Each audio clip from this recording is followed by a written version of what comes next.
안녕하세요. 형광펜 성경과 함께하는 성경 공부, 오늘은 베드로전서 2장입니다. 그러므로 모든 악독과 모든 괴울과, 이 괴울이라고 하는 것은 미끼로 끌어들이다라는 뜻입니다. 그러니까 남을 끌어들이는, 사기치는 거, 그런 것들을 얘기하고 있어요.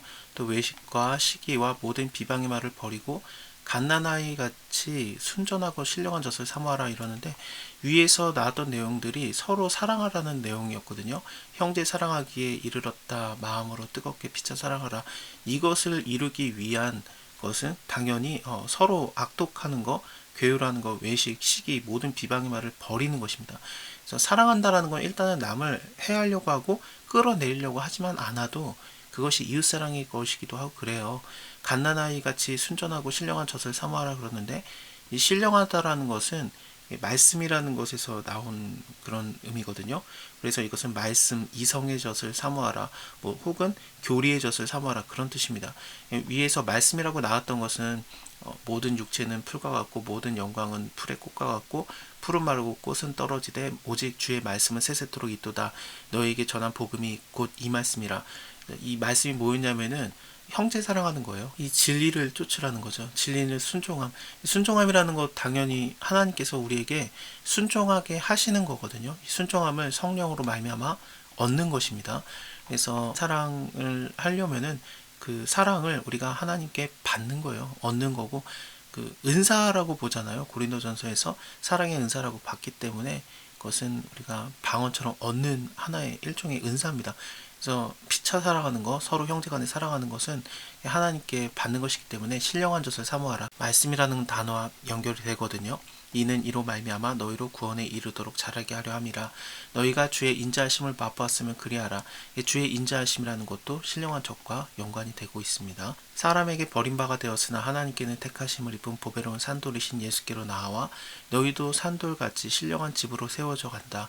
예수 그리스도로 말미암아 하나님이 기쁘시게 받으실 신령한 제사를 드릴 거룩한 제사장이 될지어다.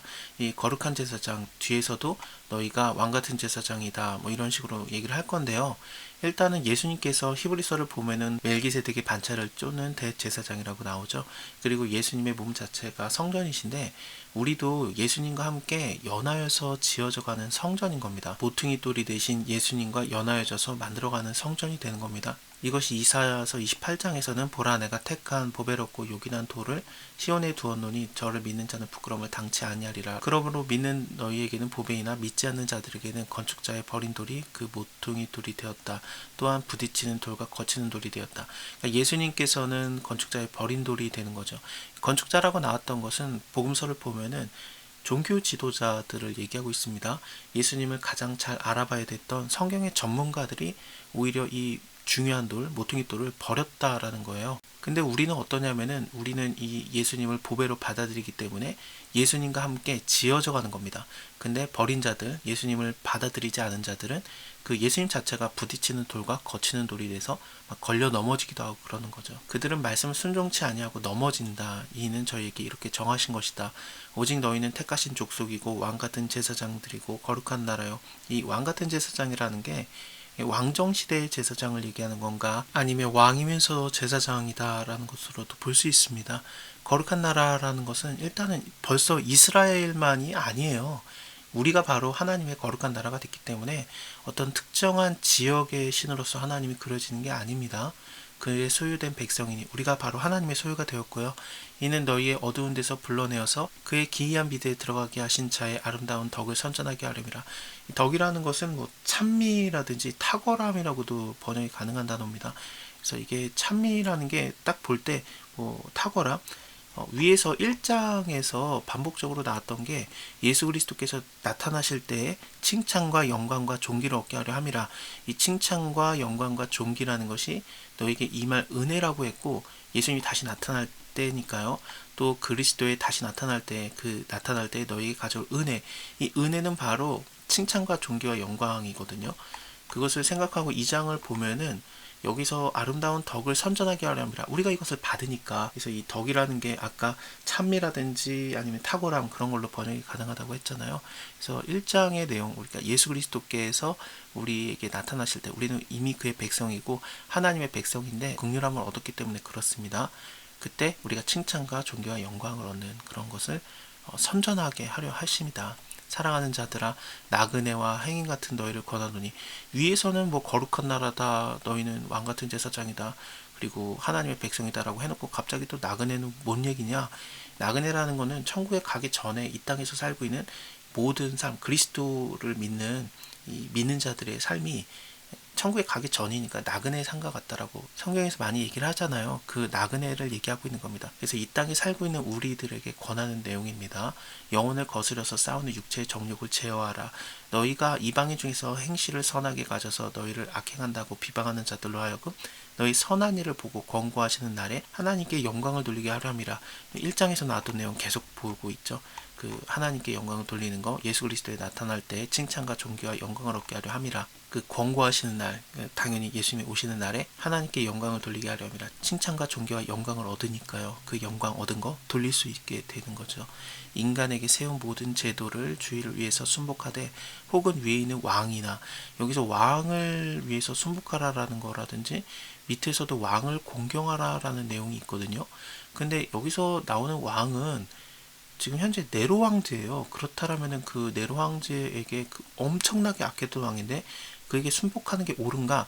그 악을 행하는 자에게 순복하라는 내용이 아니라 지금 현재 인간에게 세운 모든 제도를 얘기하다가 얘기를 했기 때문에 나라의 법들을 얘기하고 있는 겁니다. 그렇다면 악법도 따라야 되는가? 뭐 사람 죽이라고 하면 그거 따라야 되냐? 그런 얘기는 아니고요. 이게 뭐냐면은 사람을 보호하기 위한 제도거든요.